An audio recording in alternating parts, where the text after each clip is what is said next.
معرفی یه مجموعه با اصالت با یه دیسیپلین خیلی خاص و خدمت شما معرفی میکنیم. امکان نداره تا حالا اسم این مجموعه به گوشتون نخورده باشه. مجموعه باغ شهر ملکزاد.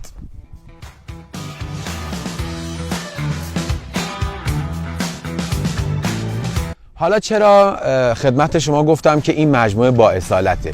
ابتدا اینکه سند تک برگ داره، یعنی شما بعد از اینکه خرید میکنید سند تک برگ توی اداره ثبت و اسناد و املاک به نام شما ثبت و صادر میشه.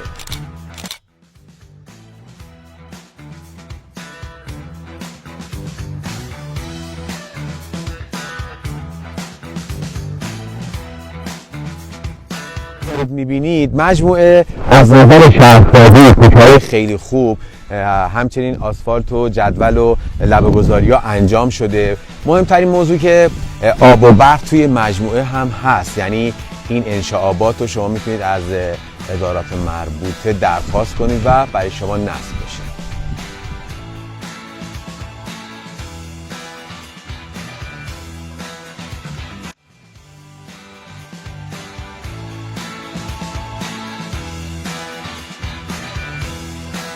یکی از با اصالت ترین زمین های مجموعه باغ شهری ها مجموعه ملکزاده، چون که تمام حق و حقوق شهرداری رو پرداخت کرده و آماده اخذ پروانه به شما دوست عزیزی که این ملک رو میخرید.